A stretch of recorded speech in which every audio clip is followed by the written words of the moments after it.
ማይክሮሶፍት ኤክሴል ላይ ቀላል ከሚባሉት ከነሰ ሚን ማክስ አቨሬጅ ጀምሮ ሎጂካል የሚባለውን ኢፍ ፈንክሽንን በባለፉት ቪዲዮዎች ለማየት ሞክረናል። ነገር ግን አንዳንድ ጥያቄዎች እነዚህን ፈንክሽኖች በተናጠል ከመጠቀም በተጨማሪ አንድ ላይ ወይም ደግሞ አቀላቅሎ መጠቀምን ሊጠይቁ ይችላሉ። ማይክሮሶፍት ኤክሴል ላይ ፈንክሽኖችን በአንድ ላይ መጠቀምን ኒስትድ ፈንክሽን ብለን ጥረዋለን። በዛሬው ቪዲዮ ሎጂካል የሆነውን ኢፍ ፈንክሽን ከኦር እና ከኤንድ ፈንክሽኖች ጋር ሲመጣ ምን ያህል ፓወርፉል እንደሆነ በምሳሌዎች የማሳያችሁ ነው የሚሆነው። በተጨማሪም ከአንድ ፈንክሽን ውስጥ ሌላ ተጨማሪ ፈንክሽኖችን ስንጠቀም ምን አይነት ቀለም ተከታዮችን መጠቀም አለብን፣ እንዴት ማስተካከል እንችላለን፣ በቀላሉስ ደግሞ ያስገባናቸውን ፈንክሽኖች እንዴት መለየት እንችላለን የሚለውን በተለያዩ ምሳሌዎች የማሳያችሁ ነው የሚሆነው። ያላችሁት ደግሞ ድሜክስ ኮምፒውተር ላይ ነው።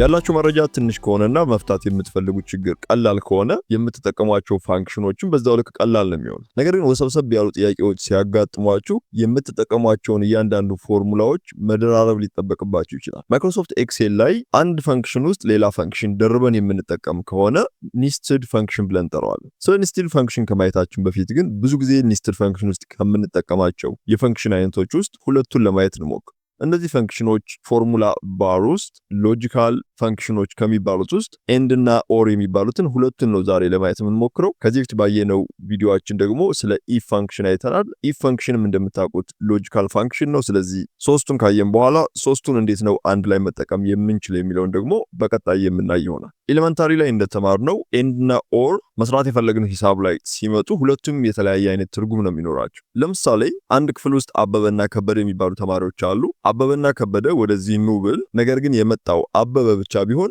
ይህ አረፍተ ነገር ትክክል አይደለም። ምክንያቱም አበበና ከበደ ስላልኩ የግድ ሁለቱም መምጣት አለባቸው። እንደዚህ አይነት ሂሳባዊ ስራ ላይ ኤንድ ፈንክሽን ነው የምንጠቀመው። ሁለተኛው የፈንክሽን አይነት ደግሞ ኦር ሲሆን ለምሳሌ አበበ ወይም ከበደ ወደዚህ ኑ ብልና አበበ ብቻ ቢመጣ ወይም ደግሞ ከበደ ብቻ ቢመጣ ከሁለት አንዱ ቢመጡ ማለት ነው የሰጠው ትዕዛዝ እንደ ትክክለኛነት ይቆጠራል። ምክንያቱም አበበ ወይም ከበደ ስላል ከሁለት አንዱ ከመጡ የፈጠርኩት ትዕዛዝ ትክክል እንደሆነ ይቆጠራል። በዚህ ጊዜ ደግሞ ኦር ፋንክሽን ነው የምጠቀሙት። ይህንን በምሳሌ ነው እኩል ይሆናል። ኦርን ላስገባው ታብ ጫናለሁ። የመጀመሪያው ሎጂክ ከስር ያለው A13 ላይ ያለው 22 እኩል ይሆናል ከ43። ሁላችሁም እንደምታውቁት 22 ከ43 ጋር እኩል አይደለም። የመጀመሪያው ሎጂካችን ይሄ ነው። ሁለተኛው ሎጂክ ለመስራት ከስር የኮማ ምልክት እንዳስገባ ይጠይቀኛል። ሎጂክ 1 ከሚለው በቀኝ በኩል ኮማውን በማስገባበት ጊዜ ሎጂክ 2 የሚለው ቦልድ ይሆናል ወይም ይጠቁራል። ይሄ ማለት ሁለተኛው ሎጂክ እንዳስገባ እየጠየቀኝ ነው። ሁለተኛው ሎጂክ ደግሞ A15 ላይ ያለው 33 እኩል ነው B15 ላይ ካለው 33። በመቀጠል ኢንተር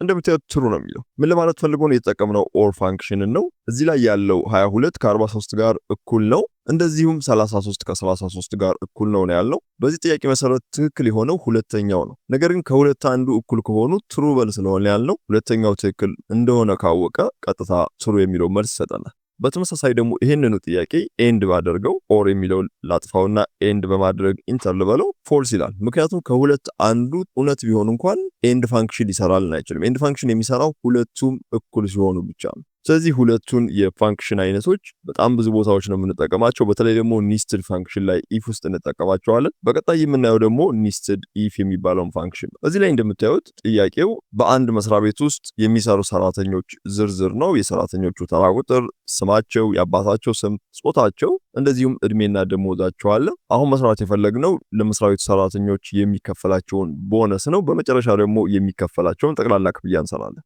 ለቦነሱ የተሰጠን መስፈርት ምንድነው? ሴት የሆኑና እድሜያቸው ከ35 በላይ እንደዚሁም ደግሞ ደሞዛቸው ከ5000 ብር በላይ የሆኑ። ይሄ ማለት ሶስት መስፈርት የሚያሟሉት ሴት ለሆኑ እንደዚሁም 35 ዓመት ለሞላቸው 1000 ብር አይሰጥም። የግድ ሴትም መሆን አለባቸው፣ 35ም መሆን አለባቸው። በተጨማሪም ደግሞ ደሞዛቸው ከ5000 ብር በታች መሆን አለበት። ሁለተኛው መስፈርት ደግሞ ደሞዛቸው ከ5000 ብር በታች መሆኑ ብቻ በቂ ነው። እንደዚህ አይነት ሰራተኞች ካሉ 600 ብር ይታሰብላቸዋል። እዚህ ከተጠቀሰው መስፈርት ውጭ ያሉ ለምሳሌ ደሞዛቸው ከ5000 ብር በላይ እድሜያቸው ከ35 በታች እንደዚህ አይነት ሰራተኞች ደግሞ 300 ብር ቦነስ ይታሰብላቸዋል። አሁን እንደዚህ አይነት ጥያቄ የተሰጣችሁት እንደምታዩት በጣም ኮምፕሊኬትድ ይመስላል፣ ነገር ግን ቀላል በሆነ መንገድ ለመስራት እሞክራለሁ። ከዚህ በፊት ግን እዚህ ላይ አንድ የማሳያችሁ ነገር የመስሪያ ቤቱ ሰራተኞች ስማቸውና የአባታቸው ስም በተለያየ ኮሎመን ውስጥ ነው የተጻፈው፣ በሲ እና በቢ ኮሎመን ውስጥ። እኛ የፈለግነው ግን ስማቸውና የአባታቸውን ስም በአንድ ኮሎመን መጻፍ ነው። ምናልባት እንደዚህ አይነት ጥያቄ ከገጠማችሁ ለምሳሌ አንድ አዲስ ኮሎመን ክሬት ላድርግ። ዲ ላይ በመሄድ ራይት ክሊክ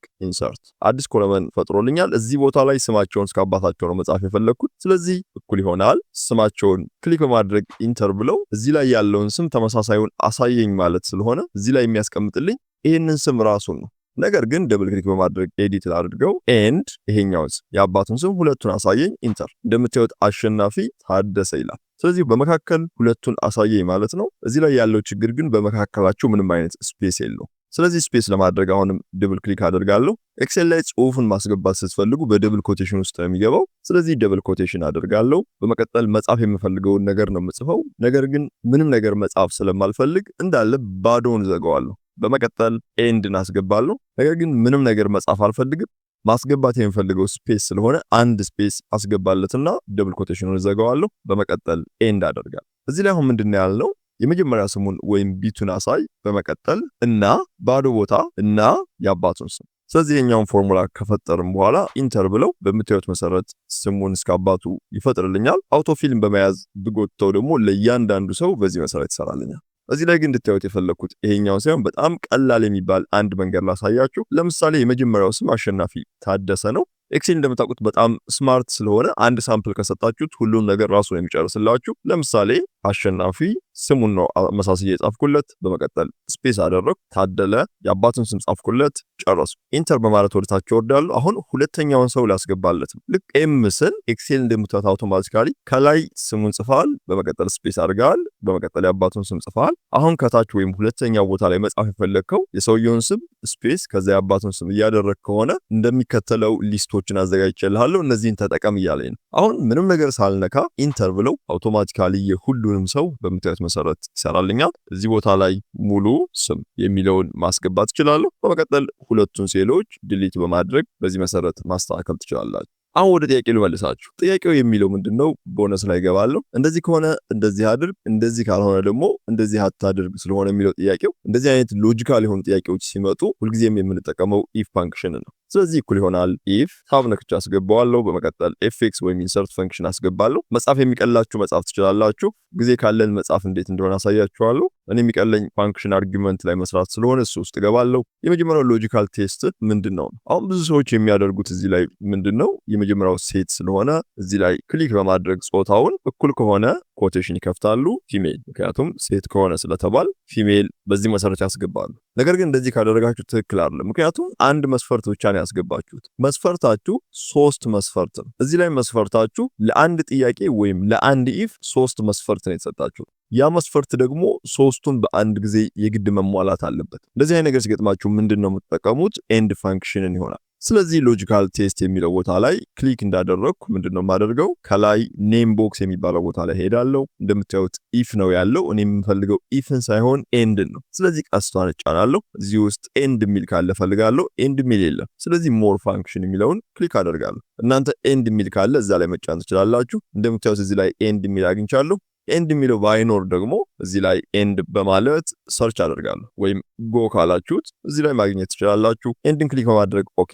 ኤንድን ሳስገባ ኢፍ የሚለው ይጠፋና ኤንድ ለሚለው ፋንክሽን አርጊመንት ይከፈታል። ነገር ግን ከላይ እንደምታዩት ኢፍ የሚለው አልጠፋም። ኤንድን ኢፍ የሚለው ውስጥ ነው ያስቀመጠው። ስለዚህ የመጀመሪያው ሎጂክ ምንድነው? የመጀመሪያው ሎጂኬ ጾታው እኩል ከሆነ ፊሜል ቴሽን ዘጋለሁ። ጨረስ። ሁለተኛው ደግሞ እድሜው ከ35 በላይ ነው የሚለው ሎጂክ 2 ወይም ሁለተኛው ሎጂክ ደግሞ እድሜው ከበለጠ ከ35 ጨረስ። ሶስተኛው ሎጂክ ደሞዙ ወይም እዚህ ላይ ያለው ኢቱ ካነሰ ከ5000 ብር። በዚህ መሰረት 3ቱንም ካስገባ በኋላ ቀጥታ ከላይ ነው የምመለሰው። ምክንያቱም ኦኬ በማለት አልወጣም፣ አልጨረስኩም ፋንክሽኑን። አሁን ወደ ኢፍ መመለስ አለብን። ስለዚህ ከላይ ትሄዳላችሁ። የመጨረሻው ወይም ደብል ኮቴሽን ከተዘጋበት መጨረሻ ላይ ክሊክ በምታደርጉበት ጊዜ አውቶማቲካሊ ወደ ሎጂካል ቴስት ወይም ኢፍ ፋንክሽናችሁ ይመለስላችኋል። አሁን እንደምታዩት 3ቱንም እዚህ ላይ አስገብቶልኛል። ምናልባት ኤክሴል ላይ ብዙ ጊዜያችሁን ስታጠፉና ፋንክሽኖችን በመጻፍ ማስገባት ስትለምዱ እዚህ ላይ ያስገባውት ነገር በጣም ቀላል ይሆንላችኋል። በእጃችሁ ማስገባት ትችላላችሁ። እንደ ጀማሪ ከሆነ ግን አሁን ያሳየኋችሁ መንገድ መጠቀም ትችላላችሁ። ስለዚህ ሎጂካል ቴስቱ ወይም መስፈርቱ ሶስቱንም የሚያሟላ ከሆነ የግድ ሶስቱን መሟላት አለባቸው። ምክንያቱም በኤንድ ነው የተሰጣችሁ። ሶስቱም የሚያሟላ ከሆነ ምን ላድርግ? 1000 ብር ስጣቸው ወይም ደግሞ 1000 ብለህ ጻፍላቸው ማለት ነው። ካልሆነ ደግሞ ባል ኢፍ ፎልስ ላይ ገባለው። ካልሆነ ሌላ አዲስ ኢፍ ሳው። ነገር ግን ከዚህ በፊት ኤንድ ስለሆነ የተጠቀምኩት አሁንም ኤንድ ነው የሚያስታውሰው። ቀስቷን በመንካት ኢፍ እንጫናለን። ይሄ ማለት የመጀመሪያው መስፈርት ካልሆነ የሁለተኛው መስፈርት እንሰራለን። ደሞዙ አሁንም እዚህ ላይ ያለው ኢቱ ካነሰ ከ5000 ብር በታች ካነሰ ምን ይሆን? ባል ኢፍ ትሩ 600 ብር ብለህ ጻፍላቸው። ካልሆነስ ወይም እነዚህ መስፈርቶች ካላሟላስ 300 ብር ጻፍላቸው። አሁን ይሄን በጣም ቀላል በሆነ መንገድ እንየው። አሁን ከላይ እንደምታዩት ኢፍ አለ፣ በመቀጠል ኤንድን አስገባ። ከዚህ በፊት እንዳልኳችሁ ኤንድ ከገባ ሁሉም መስፈርቶች መሟላት አለባቸው። ስለዚህ ፊሜል ከሆነ ከ35 ዓመት በላይ ከሆኑ እንደዚህም ደግሞ ከ5000 ብር በታች የሚከፈላቸው ከሆነ ሶስቱም መስፈርቶች ላሟላ ሰው በፊት ለፊቱ 1000 ብር ብሎ ይጽፍለታል። ይሄ ካልሆነ ደግሞ ሁለተኛው መስፈርት ደሞዙ ከ5000 ብር በታች ከሆነ ደግሞ 600 ብር ብሎ ይጽፍለታል። እዚህ ላይ ከ5000 ብር በታች ከሆነ 1000 ብር ሊጽፍ ነው። ነገር ግን እዚህ ላይ ይበልጣል ነው የተጠቀምኩት። ስለዚህ ያንሳል አደርገዋለሁ። ሶሪ እዚህ ላይ ከ5000 ብር ካነሰ 1000 ብር ይጽፋል። እዚህ ላይ ከ5000 ብር በታች ማለታችን ምንድነው ጥቅሙ ልትሉ ትችላላችሁ። ነገር ግን ኤክሴል የሚያደርገው ምንድነው? በመጀመሪያ የመጀመሪያውን ኢፍ ነው ቼክ የሚያደርገው። ስለዚህ የመጀመሪያው ኢፍ ሴቱ ነው እድሜያቸው ከ35 በታች ሆኖ ከ5000 ብር በታች ያላቸው ሰዎች ካሉ 1000 ብር ብሎ ይጽፍላቸዋል። በመቀጠል እነዛን ሰዎች 1000 ብር ብሎ ከጻፈላቸው በድጋሚ አያቸው። የሚያደርገው ወደ ሁለተኛ መስፈርት ሲያልፍ 1000 ተብሎ ያልጻፈላቸውን ሰዎች ነው ቼክ እያደረገ የሚመጣው ማለት ነው።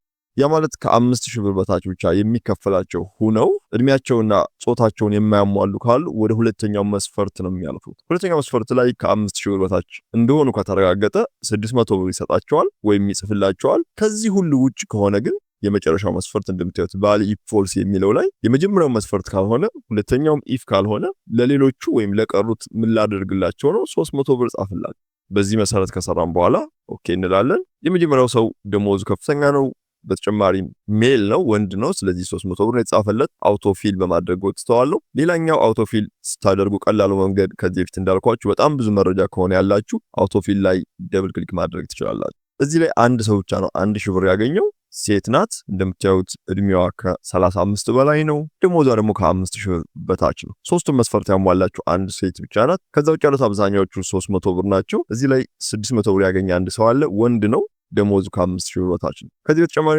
ሴት ሆነው ደሞዛቸው ከ5000 ብር በታች የሆነ ነገር ግን እድሜያቸውን ስላላሟሉ ወይም ከ35 በላይ ስላልሆነ ብቻ እንደምታዩት 600 ብር አስቦላቸዋል። ከዚህ በኋላ ጠቅላላ ክፍያውን መስራት ከፈለጋችሁ በጣም ሲምፕል ነው። እኩል ይሆናል እዚህ ላይ ያለው ደሞዛቸው ሲደመር ቦነሱ ኢንተር ሁለቱን ደምሮ ያስቀምጥላቸዋል። አውቶፊል ባደርግ የሁሉንም ሰው ደሞዝ በምታዩት መሰረት ያስቀምጣል። ስለዚህ ኮምፕሊኬትድ የሆኑ ፈንክሽኖችን በዚህ መሰረት መስራት ትችላላችሁ። ኒስትድ ፈንክሽን ላይ ሰመን ማስገባት ትችላላችሁ። አቨሬጅ፣ ካውንት፣ ኤን የምትፈልጉትን አይነት ፈንክሽኖች በመቀላቀል ኒስትድ ፈንክሽኖችን መስራት ትችላላችሁ። ስለ ኒስትድ ፈንክሽን ከዚህ በፊት አንድ ምሳሌ ሰርቼላችኋለሁ። ከአንድ ኢፍ ውስጥ እንዴት ነው ሌላ ኢፍ የምናስገባው የሚለው እሱም ኒስትድ ፈንክሽን ነው። ነገር ግን የተለያዩ ፈንክሽኖች ኒስትድ ሲሆኑ እንዴት ነው መስራት የምንችለው የሚለውን በዛሬው ቪዲዮ ለማየት ሞክረናል። በተጨማሪም ደግሞ ሌሎች ቲፕ ይሆናሉ ያልኳቸውን ነገሮች ለመጨመር ሞክሬያለሁ። ስለዚህ በቀጣይ ቪዲዮ ስንገናኝ ደግሞ ስለ ዴት ፋንክሽኖች እና ስለ ቴክስት ፋንክሽኖች የምናይ ይሆናል። የዛሬው ቪዲዮ ግን ይህን ይመስል ነበር። አብራችሁ የነበርኩት ዚዙ ድሜክስ ነበር። ባባይ